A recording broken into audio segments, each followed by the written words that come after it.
and welcome to the Herping Hour podcast.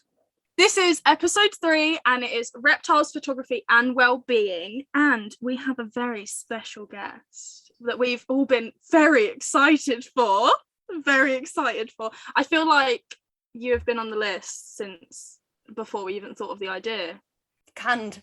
Holly was like, I'm going to have to not fangirl. I'm going to have to not fangirl. She was so excited, honestly. So are you a hater or a lover?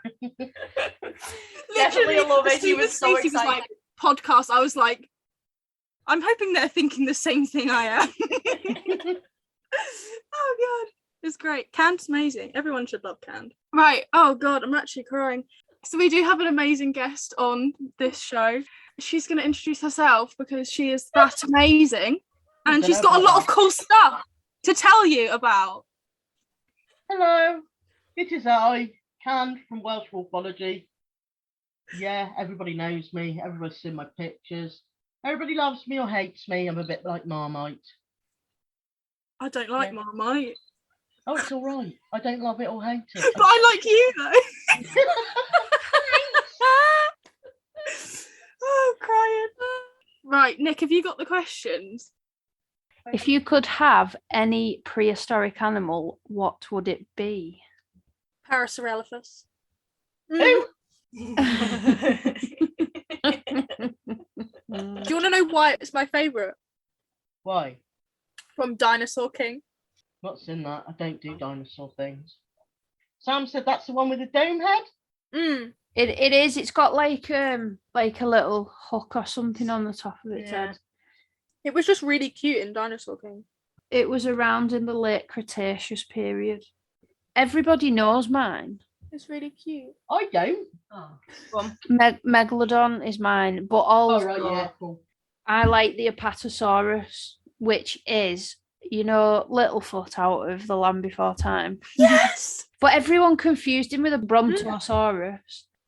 And it's because originally they thought that the Brontosaurus was made up and it didn't really exist in its own genus pool, and that it was always an Apatosaurus rather than a Brontosaurus. But they've actually decided that, hang on, there is an Apatosaurus and there's also a Brontosaurus. So now it's its own dinosaur again. That's my favourite. I'd either have a pterodactyl or a pterodactyl. A pterodactyl or a saber-tooth. I'd ride into battle on either. Oh my God, yes! Canned, what about you? Not strictly actually a prehistoric. It would be an extinct species like a Tasmanian tiger, the thylacine. They're well cool. Yeah, they are. Like a dodo, something like that. Yeah. Oh, dodos, they was well cool, weren't Yeah. Oh my God, yes! Is there any other species you'd like to breed? I'd probably go back to hedgehogs, but that'd be like a one-off thing because honestly, they're a lot of work when you can't go near them for 2 weeks and all that, and you're terrified to even breathe in the direction. Yeah, we've had takes the red off. It's good fun, isn't it? Hedgehog breeding, not. I don't mind it when they're old enough to start separating. Yeah. When they're with mum, you're like, oh God, is she going to tear them apart? Is she going to, leave one, ditch one? Probably for me, it would be caiman lizards. Ooh. I would like to breed them. That'd be They're cool. pretty much alligator tegus, really. Yeah. Yeah, they're quite cool. Yeah. Caiman lizards. I don't think I'm going to do it. I probably won't get round to it, but if I could, I probably would. My answer is so boring. Go on. Compared to like your guys, like pygmy hedgehogs, caiman lizards. I would just like to breed either chewies to work on like the pale project that I have in my head, or to breed the small species of lychee, just because I think lychee babies are just the cutest thing in the whole entire world. That's cool. And I really like the ones that have like the really bright pink bars on them.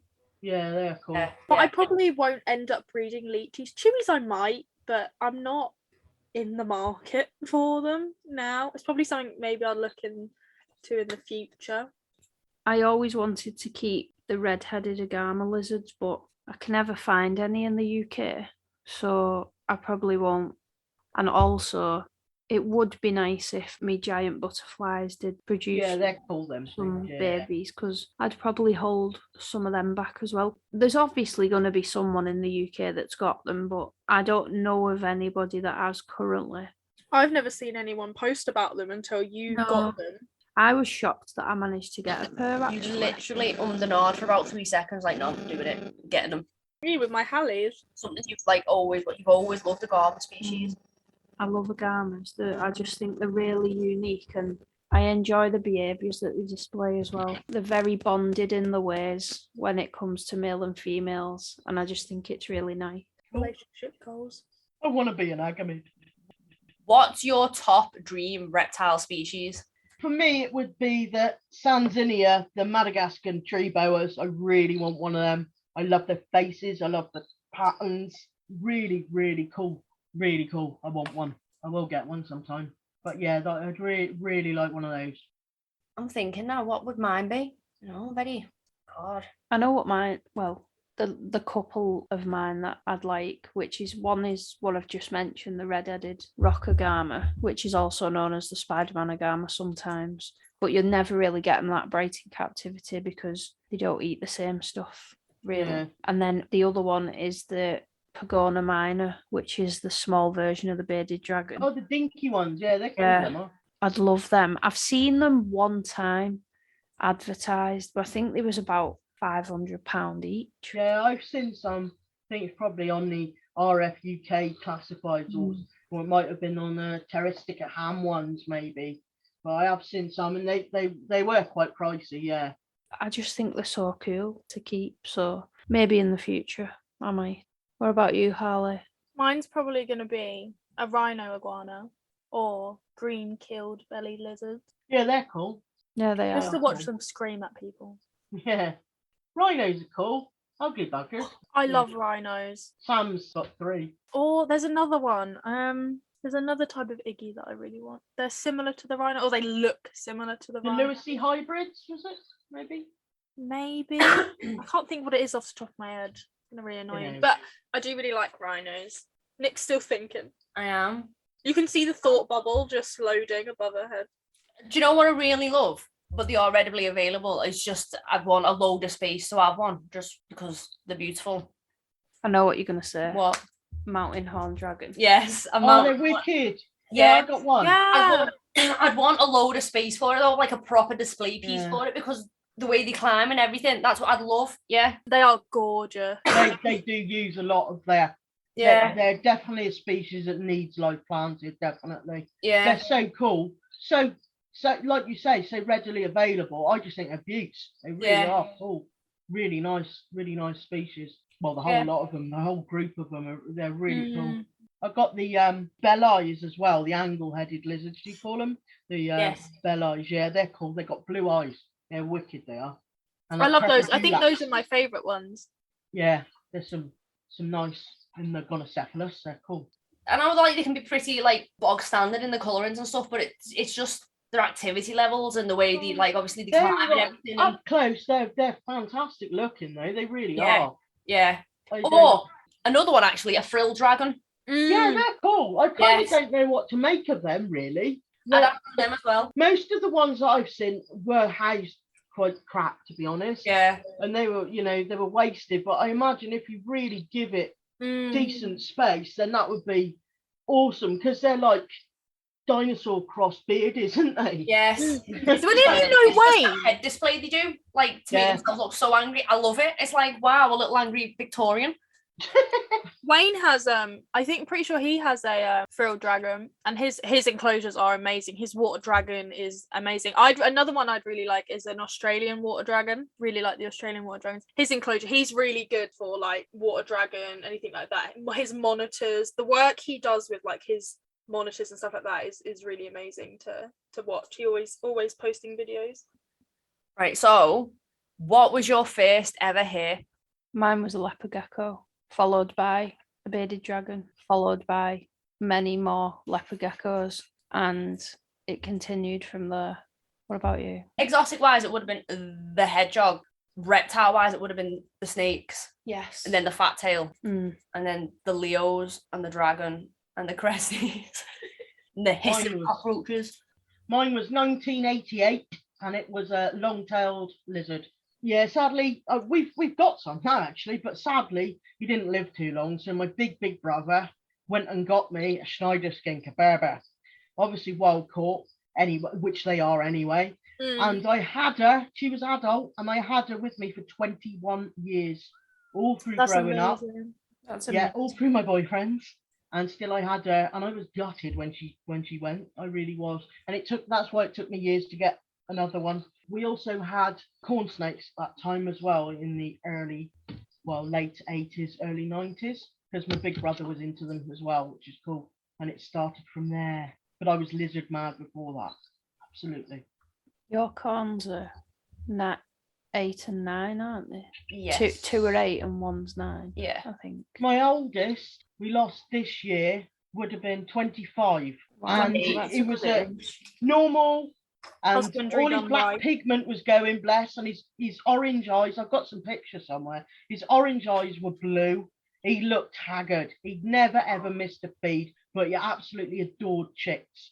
But he came out of brumation and he ate, but he was going triangular, and it was like, right, okay, whatever he ate, it just, you could see the condition was going, you could see his eyes were glazed, and it was like, yep. And then I found him dead, bless him. But you can't, I can't grumble at that. I've got a lot of teenage rat snakes and stuff. Teenage rat snakes sounds like a good band, doesn't it? But yeah, corns, I love corns, they're wicked. Mine was a fire-bellied newt. Cool. I've never had newts. I had 2 of them. They're great. I love, honestly, if I could get fire-bellied newts now, I would 100% get them. Like, no questions asked. I really love cool. them. They were called Spud and Flame. Spud and Flame. But what I didn't know is that I got them from a really bad reptile shop, and when I was really, really little, and I didn't know, but now I have more knowledge. I know now that they had parasites, and I didn't know. So Okay. luckily at the time, I didn't have any other reptiles in the house. But yeah, I'd love to own fire-bellied newts again. But I haven't seen them. No, I've not come across them Oh. for so long. Because like when I was working in the pet shop a few years ago, everybody was like, so people are coming and going, like, can you get hold of them? And even on the, like, obviously the stock list you get from Yeah, the big, they were never on there. I used to big check thing. it all the time to try and see if they'd come in at all. Tried finding breeders of them. I've asked in groups multiple times, and I'm yet to be able to find any yet. But they're awesome. Right. So what are your projects that you're planning on doing in the future? With me, I'm a keeper at heart. I always will be a keeper. Breeding isn't the be all and the end all for me. It never has been. I love keeping. That's me. So in terms of like projects, like I've spent the last few years, Vivs get old, Vivs get tatty, things like that. Getting all new Vivs, getting all new racks for the exoterras and things, and live planted. So they'll withstand when we move and won't fall to bits. But in terms of the future projects, like I said, we're going to relocate next year, somewhere hopefully even more off the beaten track. And my iguanas, which are the iguanas, they're all going to be housed in heated, insulated sheds that are live planted, and they will have access in and out with aviaries. Also, things like the bigger Stenosaurus, which are the spiny tails, the black spinies, they'll go out. The tortoises will go out, the redfoots and that lot, and the rhinos as well. That's to me. I mean, we have a lot of species. There isn't really much left on my want list, really, but that to me is, I don't care if none of them ever breed. It wouldn't bother me. But that is what I want. I want to see my eggs. I want to walk in with them in a big enclosure, and I want to sit there, and I want to think, this is my little part of nature. Balls to everyone else. That would be very cool. That is my main project, and Sam's, of course, because she's got to do all the building. But yeah, that's our plan. What do you talk? 2-year plan? Say 2-year plan. That sounds good. Oh, I also wouldn't mind building some like cold frames for some European species as well. That'd be pretty cool. Some of the Lacertas and whatnot. That would be cool. Maybe some amphibians. Maybe get a greenhouse going for maybe like Hyla arborea, some of the European tree frogs, That'd be stuff cool. like that. Yeah. I'd sit in that all day. That'd be boss. That. Yeah, it'd be know. wicked, wouldn't it? Yeah. That'd be so cool. With ours, we had to postpone our plans for this year, didn't we? With regards to, we was going to build like a reptile outhouse, but it would look like a proper brick building that's just extra Yeah. kind of thing. I wanted it to, be done properly so that it would be pretty much like having the reptile room that we've got now, but outside with all its own stuff in there. Bigger. But because of the problems we've had with the garden and the landscapers that Oh my God, previously yeah. did it, we're still waiting for that to be sorted out. We were supposed to start that build in March this year, actually, but we didn't get round to it. And then the other one is, we've only got one red-footed tortoise, because a bit like you, Canned, we mainly keep as opposed to breeding, I guess. And he'll always just be a pet. And we wanted to give him, he's cute, isn't he? We wanted to give him some outdoor space. So I'd been looking into some of what the Americans do, with the plastic greenhouses that you get. Yeah. A bit like that material, and they make, using rods, a sort of overhouse, that you can go into outside that will hold the humidity as well. Cool. So that's quite cool, but obviously he won't be in that overnight. He'd have a place in the actual reptile outhouse if we hopefully get round to building it. Cool. That's our plans really for that. With regards to breeding, I only ever pair one female dragon a year.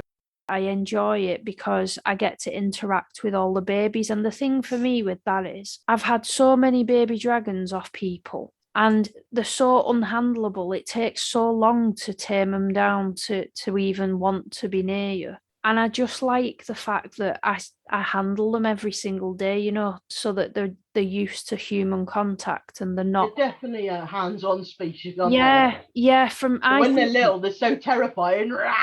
Oh, they're so cute. They are cute. They really are cute. I've cried because 3 dragons have gone. They've hit 8 weeks old now, so it makes me cry because I don't know. I just get attached to them all, don't I? I don't ever want to let any of them go. They're so cute. We're keeping 2, aren't we? But I enjoy the personality side of it. They're very personable lizards. Yeah. I think everyone should have a beardie, whether they rehome them or yeah. what. I try to purr for what I can manage.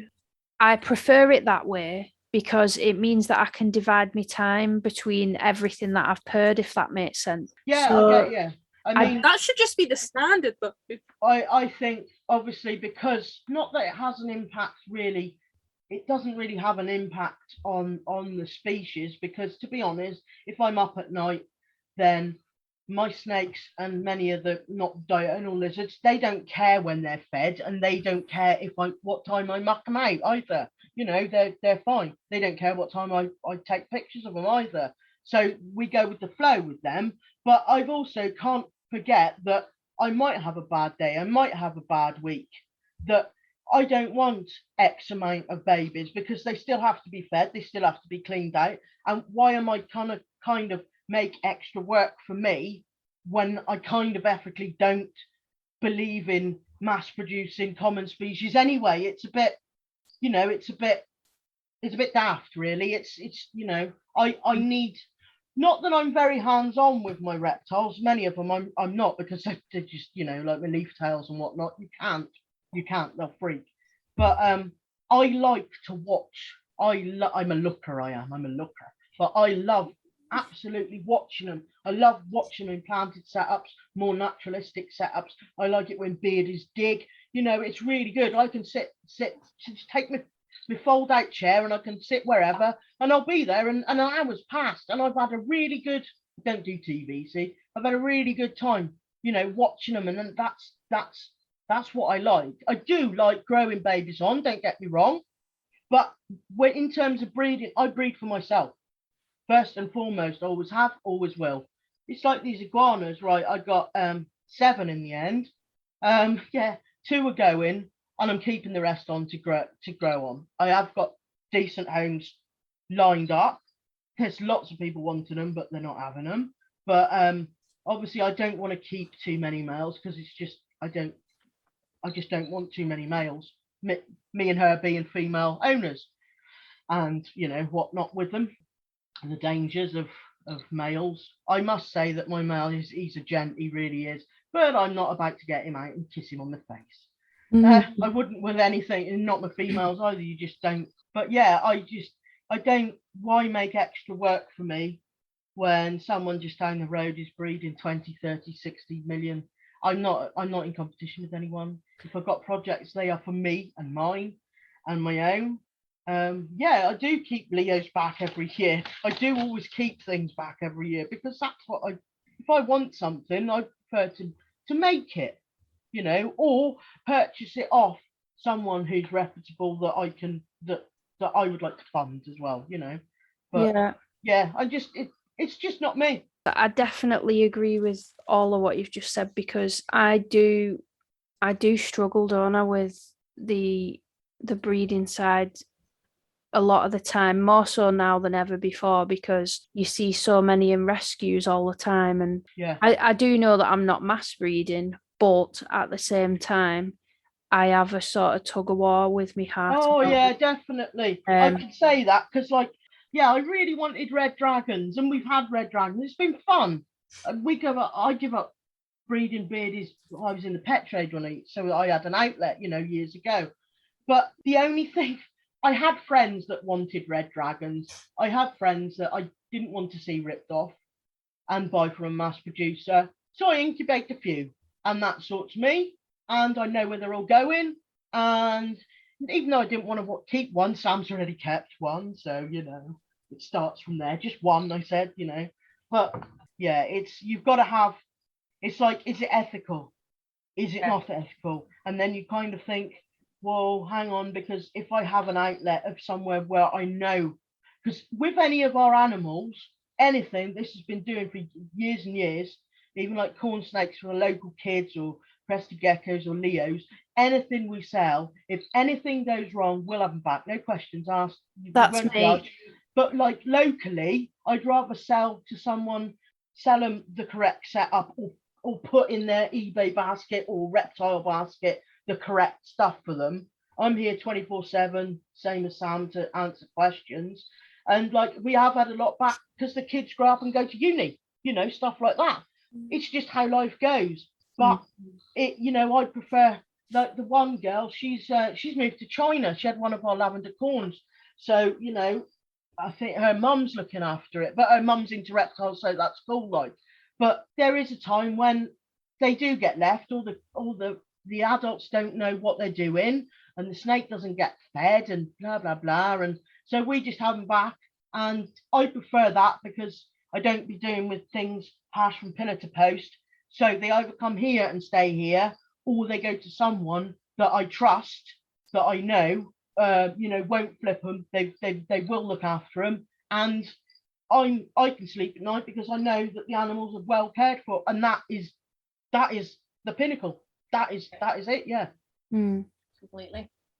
I feel like that, and a lot of the time you see people breeding. People ask what is the latest craze on the market kind of thing. Well, it doesn't bother me that, because if you're in it for your own projects and your own enjoyment, then why would it matter what the latest gecko was on the market? It wouldn't. Yeah, see, I mean, I'm in terms of, I like the different colours. I like morphs. Coming from an old fogey like me, there was a time when captive breeding was scarce, and morphs, albinos, were, wow, they are captive bred, and now obviously 90%, well, I don't know, all the common species, they are captive bred. So which is ace, but I see things through the lens sort of thing, and I like what I see, so I tend to keep what I see. One of my favourite leopard gecko morph is a non-albino eclipse. Snake eye or partial pink. I absolutely adore eclipses because they don't all look the same, and they're wicked. They are so cool. And if people say, oh, well, that's only worth 60, I don't care. To me, it's worth a hell of a lot more. You know what I mean? Yeah. And I tend to keep my eclipses as well. I've got a stack of them, het freeze, but they're mine. But yeah, that's because I want to work with them, and I breed a few, and I always keep them. I think I've sold one. I'm like that with me G&T stuff. It takes a lot for me to move some on, doesn't it? Because Yeah. I always tend to hold them all back. Yeah, I just love them. I think they're great. they are wicked, aren't they? Yeah, they are awesome. But yeah, I think too many people keep and breed for other people, and Yes, a lot of That's what stops it from Definitely. becoming a hobby. what is Yeah. hot and what's not. I don't care if it's hot or I'm barely No, lukewarm. I'll that keep is my me. feet, thanks. Yeah. that's exactly my philosophy as well. Yeah, a lot of people keep for other people, it seems, when no, Mhm. that's completely wrong. Why have you got a hobby for somebody else? That's If you're breeding to fun, like for the market, then you're not a hobby anymore. Like, I don't feel like that's a hobby. If you're just buying what is selling for the most and all that, then it's not a hobby anymore. A hobby Tell you what, is you're doing a it lot for of you and you only. a lot of people have a problem, an issue with me, because they'll say things like, oh, why don't you breed them, let them pay for themselves and stuff like that. Excuse me, I didn't buy that animal because I want to make money. I bought that animal because I like it. I don't care if it's a 30 quid rehome corn snake or whatever. I'm keeping that animal because I want to keep it. You know what I mean? It's got nothing to do with anyone else. It's a bit like my dogs as well. Oh, why aren't you breeding from them? No, what? I don't want to. Other people seem to have an opinion on your own animals. Yeah. Just because they breed that doesn't mean I have to breed it. It's Just because that's a new craze don't mean I have to follow it. It's sad that when the main thought that goes through somebody's head when they're about to buy a new animal is, "Ooh, well, I could make this amount off that. How much money will it make?" Yes, I can make that." And it's like, well, you shouldn't be keeping for that reason. Like, you just shouldn't. Because if you're thinking about money, then your husbandry's not going to be fantastic. You're not going to be keeping in the most fantastic of conditions because you're only going to care about making a profit. And it shouldn't be that way. It just shouldn't. People don't admit it though, do they? No. Just don't admit Yeah, it. they hide behind the word hobbyist. Yes. And passion. The only bit of passion I can see is how much they've got in PayPal. Yeah. And this is why I'm in competition with no one, because if someone say they want to breed X morph because they absolutely love it and they put a lot of time and effort into it and they get out really good offspring because that is what they wanted, then fair play to them. Whatever species that might be, whether they're really into it. But it's just the people that have, look how many I've got today, look how many I got. Yeah, where are they going to end up? That's what I always think. It's like That is what I always think. When I'm always like that. Yeah. What about you, Harley? What's your plans?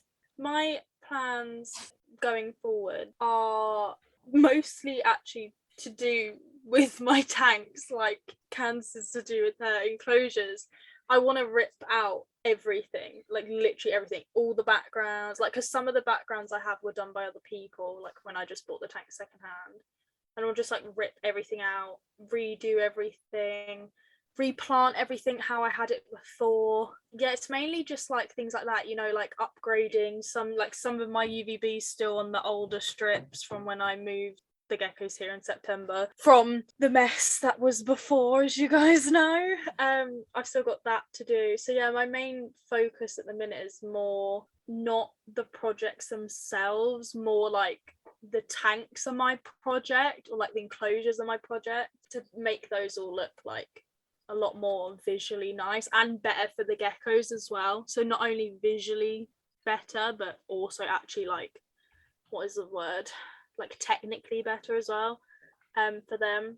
Breeding wise, I want to carry on mainly with my reds, yellow and orange project because like my main thing is like red, oranges and yellows, and one of my end goals is to have a really really bright red lily white, like chili, kind of like chili, but brighter, like Vulpix bright. And also have like an orange lily white that is like crackle bright orange with like no other color, like solid, and obviously a bright yellow one as well, like I think is it Biotoxic Cresties? He has an amazing yellow lily. Like, I'm not huge into like lilies themselves, but I just like the way the reds and the oranges and the yellows look. Yeah. If they're I mean, like clean, not with any like Contrast. yeah, I'm not, yeah, but the like we contrast. were given one by a really really lovely lady, and we've got a lot of crests from it, and they're all cracking because Sam wanted yellows. She loves the yellows. They're lovely. But like, and we've got Bowie's Moon Age Daydream. He's called my. No, he's not. He's called That's the other one. He's called Serious Moonlight. Bowie's Serious Moonlight. The lily white, and he's cracking. I really like him. I like taking pictures because of the contrast on him. Some of them are too white for me. Yeah. If that makes sense. So they're a bit too white. Yeah. But we all like different things, I get don't we, that. so?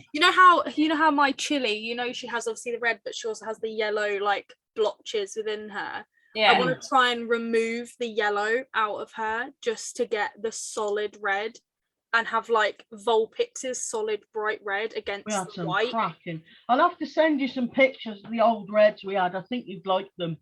I do like my them. reds. 90% they're of my cool. collection is red. I must admit, out of all the reds are my favourite. I do like that like rich, reddy orange. Yeah, I do like that. I have to That's send a you some nice pictures of picture. Vulpix. Yeah, cool. Yeah, definitely.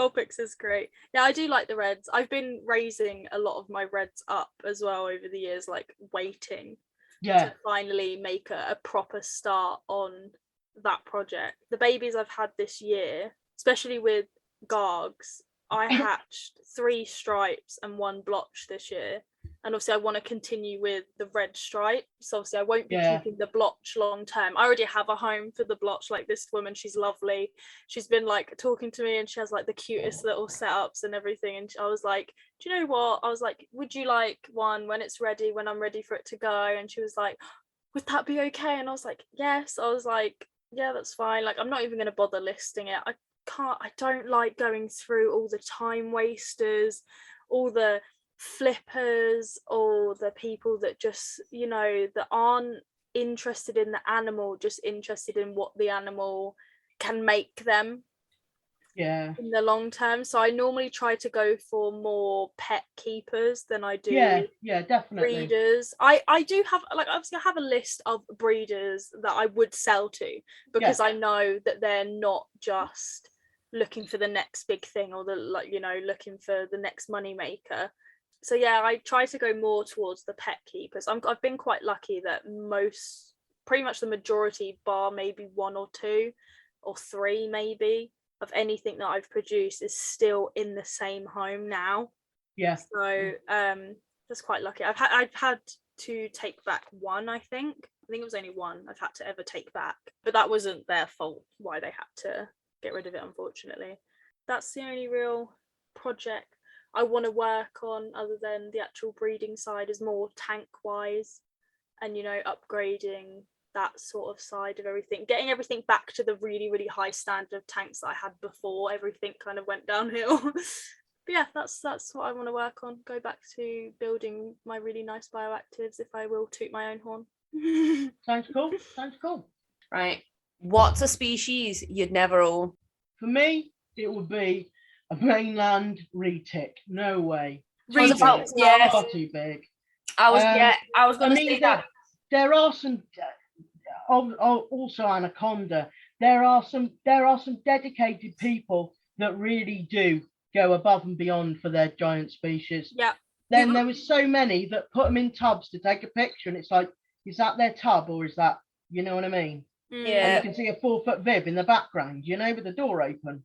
Not saying any names, but there's a lot more than, I'm in the middle of upgrading, and it's like, yes, that was the case 6 months ago. But I would love to see, fair play to the people who keep these giant species, and they keep them spot on, and have got decent pools, decent thermoregulation, enough space for them to move, the height with it. They are, fair play to them, but I couldn't, and I know a lot of people can't. Yeah, really. Mine would be big snakes as well. We literally brought it up the other night on the live, didn't we? That we did, and then we mentioned that it's Dougie Smith. Oh, Dougie, yeah. You see his setup, and honestly, you could live in it. It's that well done. you can have like an entire family of 5 Uh-huh. with like, you know, it'd be a mansion to a human family. He's got it that well set up with the pool and all the climbing space, and obviously he insulated it and put like the bark around the side so it was more naturalistic, and it's phenomenal. Like whenever you see him, when you see the size of that snake, and it looks like It's an huge. absolute but it looks like a little tiny dot in what he's built for it. Then you like you know you've done it right. That is keeping. It's fantastic, absolutely fantastic.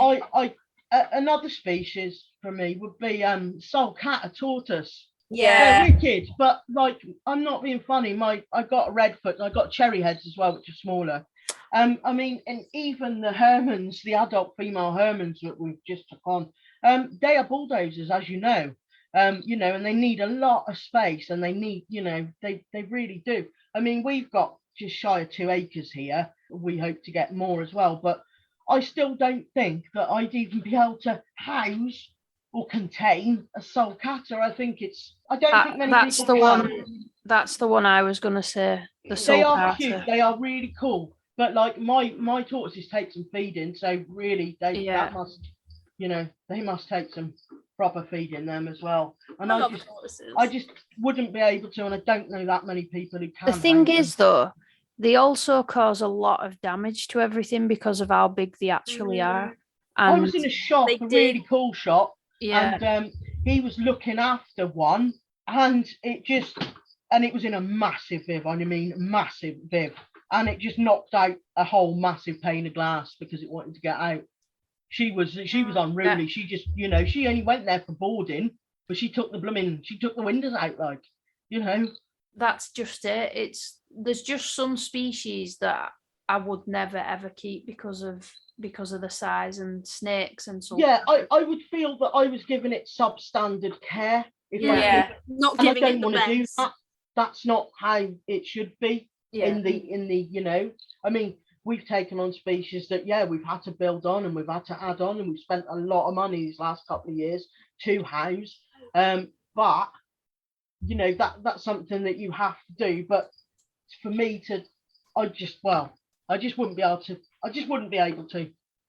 And that was that. That's that with big species. No. I agree. What species would you say is the best for a beginner who's interested in snakes? Hands down, corns. Yeah, I agree. I don't get this mentality of, oh no, not corns, they're beginner species, or I want a proper snake. Well, I'm sorry, the reason that they are recommended for beginners and first-time keepers is because they are so hardy. They feed readily. You can keep them wrong and they still survive if you know what I mean. They'll deal with husbandry mistakes, from newcomers to the hobby. They are spot on, and there is 170 million colours that if you so wanted, then you could have them as well. Like, I think they're cracking snakes. They really are. Yeah, they are. I would say corns too. I mean, a lot of people are chucking the royals out. Yeah, okay. I think they're more for an intermediate rather than beginner, because sometimes you do have issues with the males feeding, and people do tend to panic. Like, I'm going back, I used to sell, and they were all we'd be lucky to get a captive farm. They were all wild caught with ticks, the ones that came in, they really were like. So they've moved on a lot, how much they are captive bred. But I'd always state they were an intermediate more than a beginner myself. I think with royals, a lot of people forget they can get dehydrated fast. They're not as forgiving at all like corns, Corns are an incredibly hardy species. They are. But yeah, I agree. Everyone recommends royals because they're more placid, but that's not everything. The temperament. That isn't everything that goes into a beginner. A lot of the North American colubrids as well, sort of in terms of rat snakes. I mean, some of them are quite spicy, as some people call it, but Everglades beds are another one. They're absolutely cracking. There are some North Americans that are wicked. Your Asians, that's when it starts to get intermediate because they don't need heating. They can dehydrate, things like that. But yeah, corns for me is definite. Cali Kings as well, but they tend to chomp first and ask questions later. Nom noms. Oh, sorry, was that your hand? Oh, sorry, I reckon corns. I think we're all like on the corn snake bandwagon. Yeah, I'd say corns as well. So here's some can specific questions for you.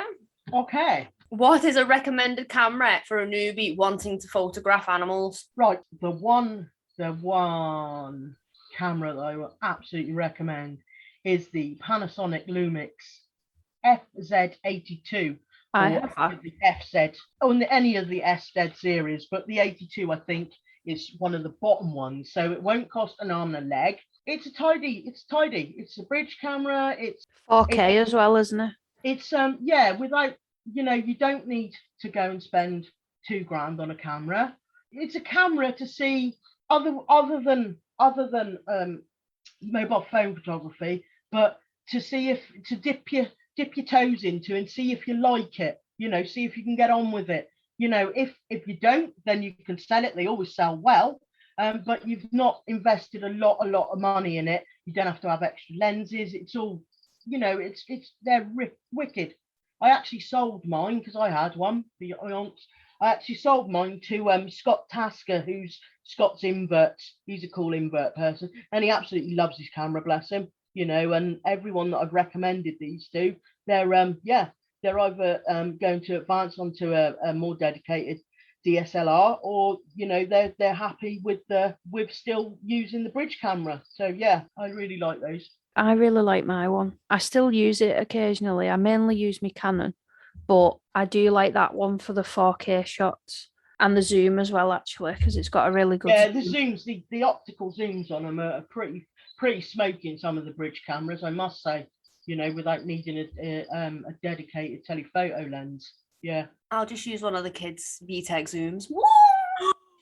VTech zooms. A lot of people ask me, I always recommend a pink Barbie one. And that's when people are being a bit facetious to me. So I normally Google and then put on a thread a pink Barbie one. See, because this is my camera. I do like pictures, but I just can't take them. It's not that I've not got the eye for it. I did photography in school, but I don't know. I don't find that this one's very good. Like I did photography, but I'm not very good at it. It was the one thing I failed. That was probably because the majority of it was literally drawing thumbnails. Literally, I'm not even joking, the whole entire thing was just drawing thumbnails. I find that's a Canon power shot, and I find that one works better with like photographing like things that are outside and like are far away. Like I find that works so much better with stuff that's far away than close up. Yeah. It's probably because I'm just using it wrong, but so I find I have used it on the geckos, and occasionally it will work well, but like if they move, that's it. That camera's like, no, I'm not dealing with that. I'm not doing that. I would like to get a better camera to take photos of them, but I want to get a light box first and have a play around with my phone with a light box before I get another camera. Me and light boxes don't get on. I don't do them at all. I just don't. It's just not me. It's this is me personally. It's too clinical. It's too product photo. Sometimes I'll take product photos from a mate who runs a shop and it's vape. So I do like, say it's strawberry, then I do like strawberries and milk with splash stuff, and I make it product photography, that sort of thing. Well, even though I don't use a light box, but I kind of use a light box without the box lights. But that's me. In terms of reptile photography, it's too, how can I put this? It's too much a bit like Morph Market, a bit catalogy. Putting them into, yes, I've got a Tremper albino for sale on a white background, and that's just, it's the same as everyone else's. I'm sorry if that's your style, that's fair enough, but it's the same as everybody else's. That's not the type of photography I take. I take for the animals. I want to try and capture their beauty, their soul, their personality, I suppose, in some of them, if not to humanize them, not to, but yeah, I just can't be doing with, if someone says, can you take a picture of a Tremper albino, then I'll take it on white, but I hate every second of it. It's nothing.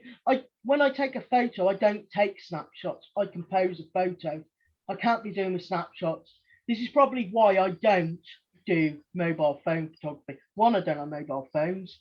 Two, I cannot do I have to physically look through the viewfinder, the eyepiece, to compose my shot and what's going on in my head. I cannot work in automatic. I have to work in manual. I cannot do auto at all. I like manual better. Yeah, it's so much. You can create your own style. When I'm scrolling through Facebook, I don't even need to see any captions. I don't need to see the watermark or anything to know it's one of your pictures. Yeah. You've got your own like style. Yeah. It's because down my feed, it's the only good pictures. Because I'm not very tech savvy. Like I've said, the last few years, having all the head meds that I'm on has actually given me a little bit of space in my head to actually think about looking at the technical side of photography, but kind of, I'm glad that I've winged it as much as I could to develop my own style. I know people shoot on black, but I prefer a lot of people don't like it. Dimly lit photos, I love it. It adds atmospheric pressure. Atmospheric pressure. Who am I on about? It adds atmosphere to the picture, and that is what I don't want. A snake with a blurred tongue. I need to nail that shot, which I tend to only take one, and I've done it. Not blowing my own trumpet, but I don't want to sit there. I don't want to sit there stressing an animal out. It is really in, out. That is it, and I'm done. Been bish bash bosh. That's it. Some of the species, they have to be taken inside of the setups, like the leaf tails occasionally you can get out, but anything that's slightly spooked, I will not take a picture of it. I don't want to freak it out. That's worth more to me that the animal's sound than me freaking out all for the sake of a picture. It's not what I'm about, Yeah. Cool.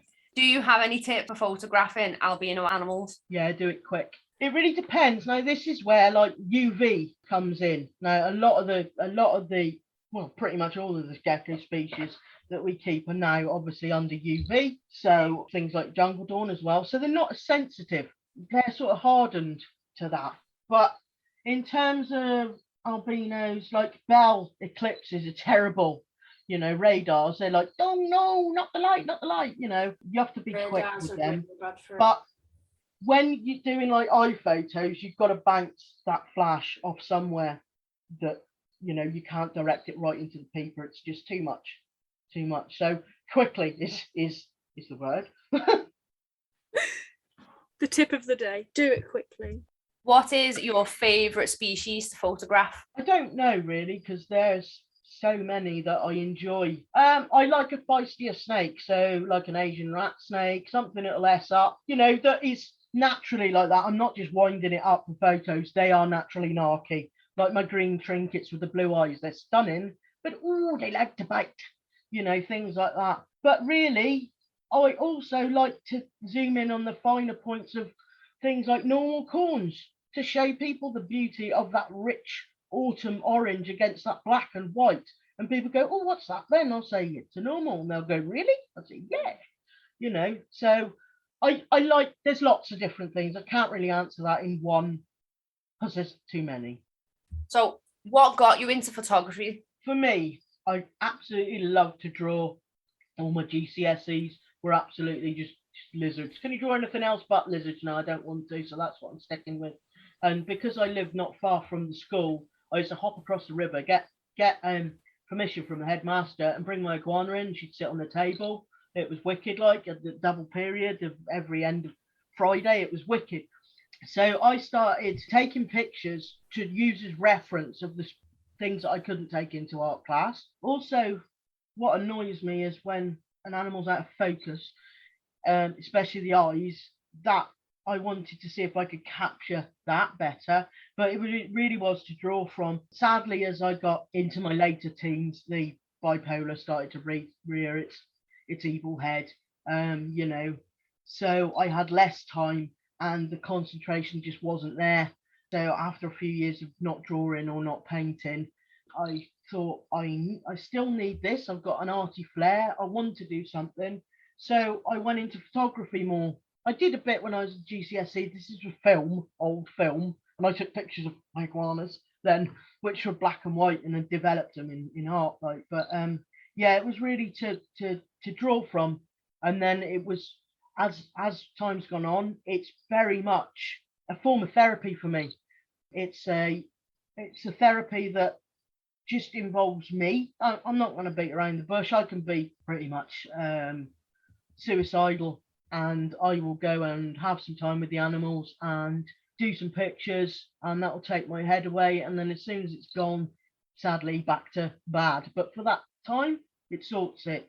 I also, transparent. Before I was medicated, I used to drink heavily every day, smoke loads of fags. And to be honest, I think I've got drunk once this year, and that'll do. But I prefer to be doing pictures and drinking and physically harming myself. It used to be self-destruction. Now it's very much self-preservation and photography, because it's to me is an extension of my hobby, which is my reptiles, my animals. It's something else, another dimension that I can add to it, a bit like with the bioactives and the live plantids and whatnot. And it's for my own sanity, really. I love it. It's the thing that keeps me well, keeps me level, or that's the plan anyway. See, that's the thing, like, people who just follow your photography account might not necessarily know, but you're like, obviously you've explained a couple of times you've got your own issues, but you're a big advocate and you're very transparent about it on your personal profile and stuff. And you've always stated, like, obviously your animals keep you going. I think a lot of it, people do tend to get me wrong. They assume that I've got £50,000 worth of photography equipment. I've got a massive studio. I go and do photo shoots everywhere. And in reality, I take the pictures for me. I'm not showing off. I like to challenge myself. That's why I'm taking the pictures. Yeah, there is part of me that I can't do photo editing. I can't do Photoshop. That just makes me cry, the thought of it. It's too much for my brain. I can't do all that. I can stick a logo on, and that's good enough. Logo that winds people up. But a lot of people assume that, but in reality, I'm in bed most of the time. If I must admit, lately I haven't been able to take pictures daily. It's gutted, but I haven't. My hands are too shaky. My head isn't there. So I've taken 20 pictures, and then I've got to do me all week, when I upload them. It is brilliant. On a good week, I can get, a few a day. Like, and, remember to, because I haven't got a phone, I have to do the Instagram via my desktop. So that involves me having to put in the hashtags, every single one, type them out, which is why I forget to do it. It's hard work. But they kind of assume that I'm just showing off, or they assume that I've got a big studio, right? My back is knackered from when I had the breakdown 5 years ago. It was a hellish sort of thing. And because I'm laid up in bed, fatigue is something else, and just the sheer medication and feeling a bit sick from it and having to sleep a lot, my back's knackered. So where I take my pictures, I am sat on a little fold-out chair. On the base of it is the electric oven, which is the 4-hob oven, and the back of it is a black t-shirt, and that is where I take my photos. I haven't got a studio. I had one, but then I filled it up with vivariums. That's one thing I would like, is a space when we do move to put all my stuff, because I've got it everywhere. It's all stacked up in rubs. But yeah, or I'll take them on the draining board maybe. But I haven't got. Okay, some of my cameras, I'm expecting a new camera. They are top spec because I've got to a level, and like I say, I want to challenge myself. And one of my cameras, which is the D810A, is modded as well. It is for my astrophotography, because I wanted to take pictures such as, I don't know, Orion Nebula, things like that. I have to get something that's purposely for the job. I have to get a decent telescope. I have to get a decent mount. It's a lot of money. It's taken me 4 years to achieve these pictures that I have. For many of them, I've spent 30-something years petrified of the dark, and I mean petrified of the dark. big me, but I'm scared of the dark. And where I live, there's no street lights. And I've always been fascinated by astro and space and stuff like that. And it's not until like 4 years ago when I was medicated that I started going outside with the dogs, still a bit shaky, used to take Sam with me so I could start taking pictures of the moon, stuff like that. I mean, there will be something might move outside and I'm gone. I'd see a fat woman run back in like quickly, but it's taken me 4 years to do. Like I do like macro. For a while, I was just focused on macro, and I felt that I had to expand. I'm not really into landscape because, no offense, unless you've stacked it well and every single bit is in focus, then you can take a picture of a sunset on a Barbie camera, on a mobile phone, on a DSLR, or a picture of a broad, nice looking, scenery, and it'll be the same on whatever camera. Like it looks nice. To me, I like to see myself what things look like. What does that scale look like when it's up close? What's the difference between that scales in those species and those species? Why are those keeled? Oh, look at that. Look at the colours in that, just common species. Well, wow, look at their eyes. Their eyes are fascinated. I've got a chap, he's a professor, cannot remember his name, been chatting to, he's in Melbourne, Australia, and he's writing papers. And one of his things that he needs, he's doing it on ocular cataloguing and different types of eyes, and he contacted me through Welsh Morphs because he wants to use my pictures for papers, and I've given him the go ahead, which is cool. But Amazing. yeah, I run about four cameras myself. It's the only thing I don't break really is my cameras. Everything else, technology, I break. But yeah, I've got cameras for different things. Depends what mood I'm in. I have done in the past a shop, very good bloke, Dave. He's let me do some cobras and stuff like that. I like the colours, but don't really like, and I know that they have different structures. I don't really like the head structures of venomous snakes. They're beautiful colours, but that's me. I do like polybrids like more than I like voids and stuff like that. So I take them for me.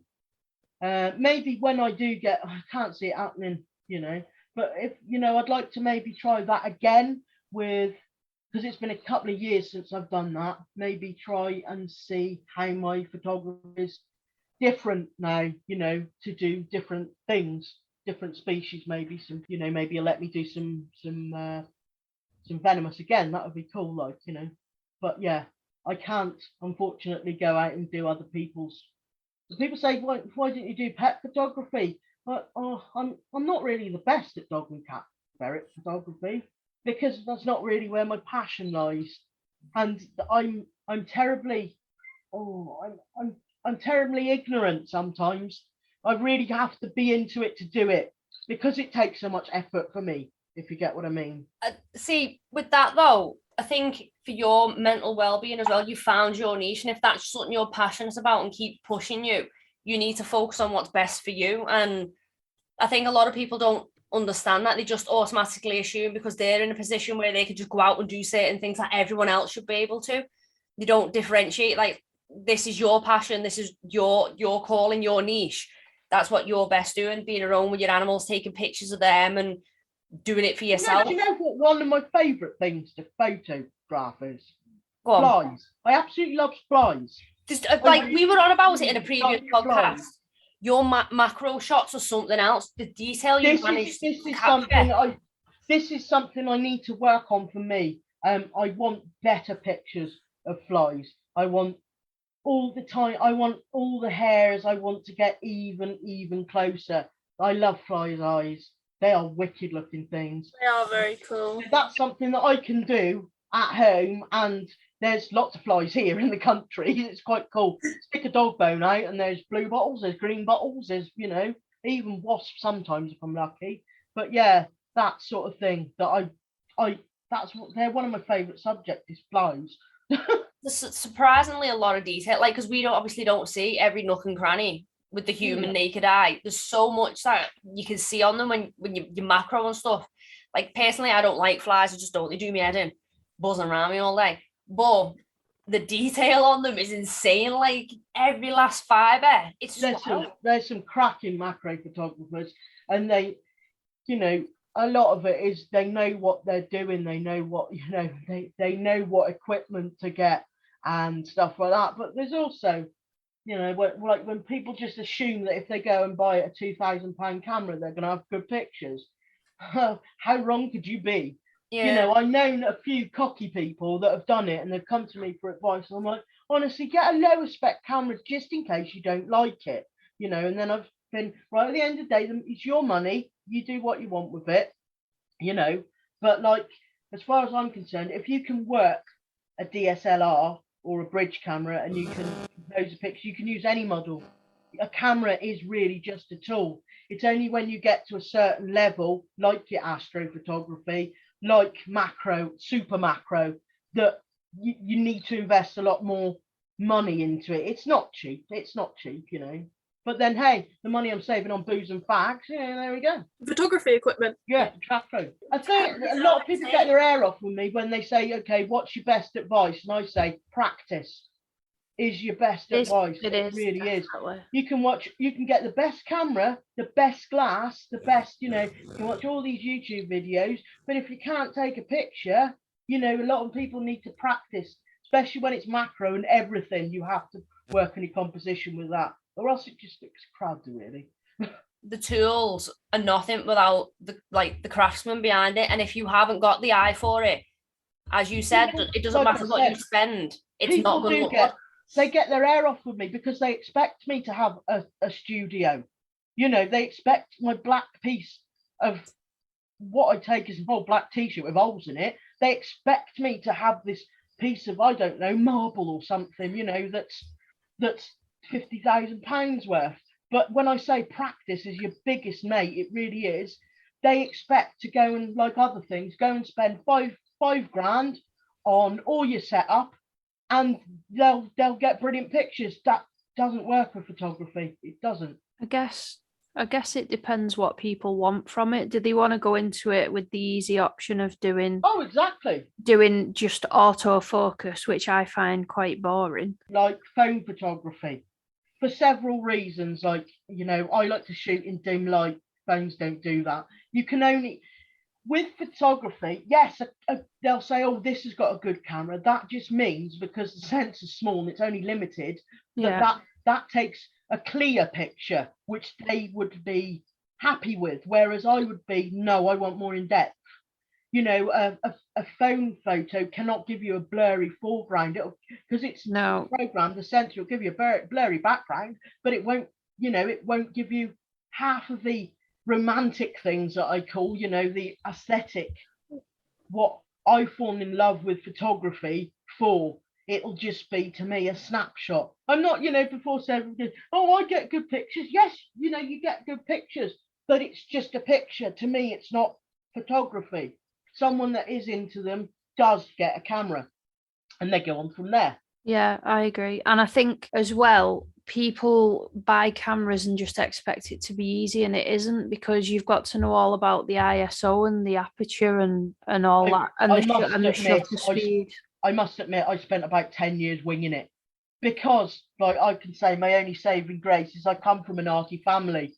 I can compose a picture. It's second nature to me. Yeah. And the specs were secondary. And it's only just in the last couple of years that I've actually had the headspace from being on the meds, a bit of clarity, to actually delve into it and look at it properly, you know, sort of thing. So I kind of done it a bit bum backwards there, you know, where people do the specs and all the laws of photography first, and then they learn to compose it. I was composing first and then learning about photography second.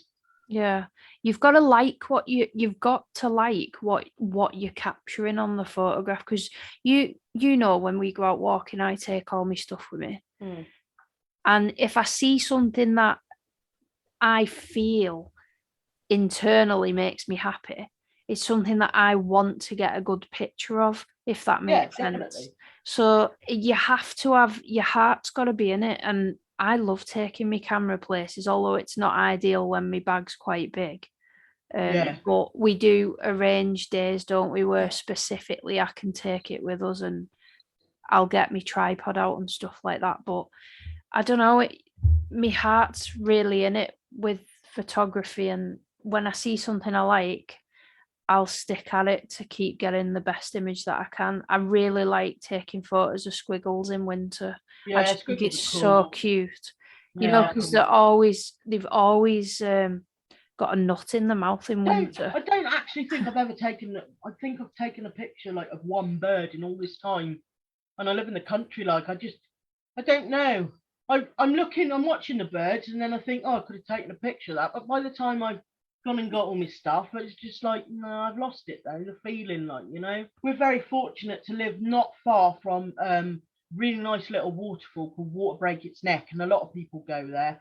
And I like to do I'm going to have a go at the time lapse photography, but the I like the I can't think of the word now, the long exposure, of the waterfalls, but again, that is when I want to go out, so that's not very often. And the best time to go to the waterfall isn't in the summer because the water's dried up, it's in the winter, and there'll be less people about. But to try and organise a day when the weather's okay and when my head's okay is another, is a challenge all on its, at least with the astrophotography. Okay, I can't practice it every night. It does, I am down to what the moon's doing, because that thing gets in the way, bloody moon. And clouds and things like that, that relies on, I'll go out, I'll be really geared up, say, right, I'm gonna nail that dumbbell nebula tonight, go out and I can't see nothing, or it rains or something. That's a bit gutting. But yeah, tell you what is fun, which I like, which I haven't done for ages, is the water splash arts and stuff like that. That's really cool to do on a rainy day. Get some food colouring, stuff like that, and do some paint splatters, and that's quite cool, and fruit dropping in milk and chocolate dropping in milk and stuff like that. That's cool as well. Well, I like photography. That's quite groovy on a dark night. Get Sam out there with the torch and some glow sticks, and yeah. We'll go into the reptile keeping part. Cool. Yeah, because there's a flip side of that. There's some people who get overwhelmed by it, and then there's other people where it genuinely benefits them. Lots of people in the hobby, in terms of mental health, keeping a lot of reptiles can either be detrimental or the godsend for you, or the detrimental. For me, the more the merrier. It keeps me busy. I absolutely adore every single thing that's here, be it a tiny gecko with 3 stumpy legs, or one of the wicked cool rhinos or whatever. But I cannot look after myself well. I get help with that. But it was like when I sectioned, I come back, I couldn't make I used to cook like mad. I couldn't make toast without burning the house down, but I could still do my animal duties. And sometimes that is what some people don't understand. Now, we're talking, I'm a long-term keeper for what, 32 years now. God, I'm old. But because it's part of when I was a kid, when I was young adult, it kept me on the rails when bipolar reared its ugly head. There has been some bad things, like I was married to a very nasty person, but they were my sanity, and I'm as good as my reptiles are. So for me, they have to have the best, and that means food, lighting, like I say, like not putting a figure on it, but there's been a lot of spendage on terms of updating vivs they wear. They get old when you've moved, when you things get battered about, so for me it works well. Can I look after myself?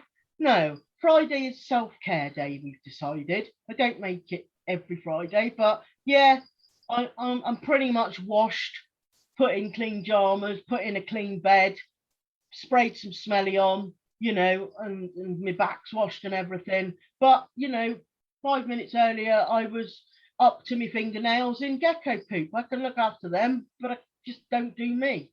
I know for other people that, taking on another snake is too much for them. It's a personal thing. For me, it works well. I need them in the pinnacle health because I don't care how much you Photoshop. If an animal's not very well, you can see that in your photos. Normally, the eyes is where they are.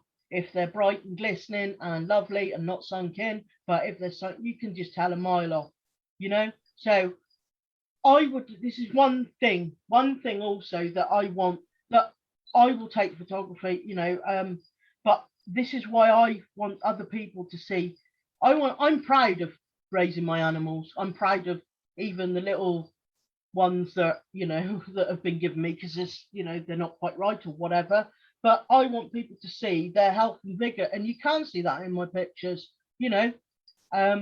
But if you was to see a picture of me, I've piled on so much weight. My hair is, I was a lovely coloured hair. I am not the kind that people knew before in terms of outgoing and how I used to dress funky. I am not a me, but the animals have never slipped. If, like when I was sectioned, there's two of us, not to forget, there's two of us that muck in as well. If I'm having a day when I've got a massive headache and I get one of these sinus headaches and I can't stay awake very long, then Sam comes back. Sam does the tea time rounds, the nighttime rounds, because animals have got to be, we kind of do morning, dinner time, tea time and night time, and then sometimes I'll be up at night, so I'll feed the snakes at night or whatever, it goes with my bipolar rhythm as well, and a bit like the moon because I'm loony, but yeah, they are, I can see I couldn't have a kid, it would be too much for me, I don't know how other people do it. They just obviously do it naturally. It's not for me, but having animals, I just don't find it hard work. I've got to have, because I went from my own business 7 years. I used to work 7 days a week. I used to give myself off Christmas Day. I used to work 16 hours, still come home, still get drunk, still do my animals, still take pictures. It's no wonder I went loopy, but it's my purpose in life because I don't have a job. I've had to take medical retirement. I've had to give my business up. That was sad. I can no longer manage it. I had to chuck in the towel. It's a hard thing to admit, but when you've been right loopy and there ain't no coming back from it, there's two ways out. You either get better or you don't, and and yeah, that's scary. That's a sobering thought when you could easily take your own life. And that's also what the animals are for. They will bring me back from that as well. So yeah, people can look after them, but then I don't do holidays, I don't drive, I don't do catalogs, I don't do things like that. I do animals, and that's me, part of my life. It's what I've chosen and what I enjoy. Yeah. I'm the same in some respects because I've got my issues and I don't really like to go out unless I've got some support with me. Yeah. But when it comes to me animals and stuff, I definitely prefer animals to humans. Oh, definitely. I just like with the things like the iguanas, which have put a lot of time and effort into their diet all year round. Also, obviously the dogs as well. But I have to get up and sort the diurnal lizards out. They get me out of bed. They get me. It doesn't matter if I feel really bad, then I'll do the rounds, whatever. There is not one day that I can miss. Doesn't matter if I've got a stomach ache and I'm on the toilet. I do the animals in between. Do you know what I mean? But there is also that. Sam is perfectly capable. She's an absolute star. Yeah. I tend to do it because I like it, and it's a routine for me, which I think is important. But like on the days when she is off, it's weird how my brain just lets me sleep all day, and she's just done it, and I'll wake up and I'll be like, oh, have you done the iguana's dinners? And she's like, yeah, done that, and I'm like, ah, well, what can I do then? She's like, well, sleep. So I just sleep. But it's a partnership. There's two of us, like, you know. Yeah, I find that routine's much better, especially with my OCD. It's routine, I think, is the best thing when it comes to feeding and cleaning and that kind of thing. When I get stressy, which I can still get stressy and anxious, this is when OCD plays up with me, and I am terribly anal with it. Like at the moment, I'm a bit stressed. There's a few things going on, just that I've got no control of. Not with my animals or anything like that, just in life. And I'm also battling with this bloody perimenopause thing, which is great. But I can't remember what I was going to say now. What was that all about? OCD. Oh yeah, when I'm stressed, this is where the OCD happens. And like today, Sam was like, oh, I'm just going to wash this cup up from the side. I was like, nope. And she's like, what? I was like, leave that cup there. And she's like, it's been there for 2 days. Why don't you just put it in the cupboard? No, if you move that cup, something will go wrong. This is what happens when I'm stressed. And this will be like, if I won't put that pair of socks on just in case things go wrong. I've still got that as with all my, you know, things that I used to clean my house every day until my fingers practically bled. You know, I'd scrub and scrub and scrub, and it was the anxiety from it was I couldn't look out the window. I still now live with we live in a field, but my blinds are still done. I cannot have blinds open. I do not like it. I just don't. There's things that remain with me, and certain things like, oh, I can't use that bulb, that brand of bulb for the gecko. Something will go wrong. I have to have this one. I'm still a bit like that. I can't shake it, like, you know. And when I'm stressy, that's when it comes out. Things have to be just right. It's odd. But yeah, it's horrible OCD. It's people go, oh yeah, you can come and clean my house. It's a lot more than that. It's disabling. It's debilitating. It is vile. It is vile. People don't understand it. I was just gonna say, Pete, it's a common misconception that everyone just thinks, oh, you don't like different colours on, you know, on the washing line pegs and that kind of thing. Yeah, even like, you know, because I'm a bit stressy at the moment and I know exactly that I'm doing it, but I cannot shake it. I know that even medicated, I still cannot battle that. And this is what I'm going to have to relay back to the older psychiatrist when I speak to him. I think it might be this week on the phone. Is that's reared its ugly head again. But it does every time. I can write my symptoms now, and I write how I'll be. Sam can write how I'll be and what's happening, like. But I hate it, and people just think, oh yeah, you know, you're lining things up, and and it really isn't that. And if it's people not. have that, I feel like I want to spoon my own brains out. It gets that bad, you know. It's horrible. It's horrible to be controlled. It is. This is one of the reasons why I don't go out. Is I worry. I worry my house is going to burn down. I don't know why. And I worry if I'm out of the house for like. I worry. I mainly worry about the animals and yeah, that's it. Including the dog. Going to let the dogs out and they're going to die on the road. Honestly. Or someone's going to get in and rob the dog. Or something like that. It's horrible. It's that feeling, that feeling of dread. It controls you, it consumes you, and you cannot get it out of your head. It is rubbish. And it doesn't matter. You cannot tell your brain else, can you? Nope.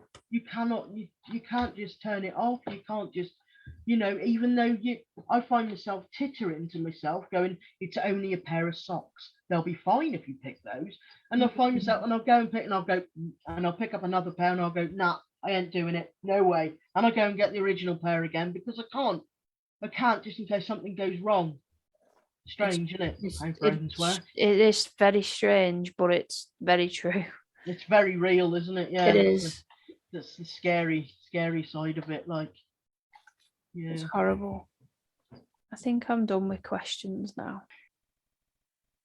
Well, thank you so much for having me. It's been good because I haven't shut up, but yeah, I've really enjoyed it, and maybe some more topics on something else. Maybe we could grab, Definitely. maybe Yeah. Sam would talk next time. I think she'd Yeah. like that. She doesn't Yeah, have any that'd be really trainers. good. So I think we'll leave it there then. That concludes this episode of the podcast. We hope you enjoyed it. Thank you for tuning in, and a huge thank you to Can of Welsh Morph for joining us. If you want to check her stuff out, head over to her Facebook page or her Instagram, which is Welsh Morphology Photography. She's always got some cracking pictures up there for people to view. Thank you to everyone that dropped questions in and was excited to get their questions in. Thank you to everyone that commented on all the Instagram posts that we put out. Yeah. Thank you very much for having me. It's been a blast. Hopefully we'll have another chat again on another episode about something. Definitely. Maybe more mental health, because that never Definitely. goes away, does it, sort of thing. So Yep, that'll be definitely. grand. Definitely. We'll Good. base an episode just around that. So we'll have Wicked. lots of questions, and it's a wide spectrum in it to have a conversation about. So, and it's always Yeah. good to get it out there, destigmatize it. Definitely. Thank you everyone for joining us, and we'll see you next week for episode 4. It'll be, won't it? Well, episode 4. Yeah. So, thank you once again, and see you Okay. next time. Bye-bye. Bye.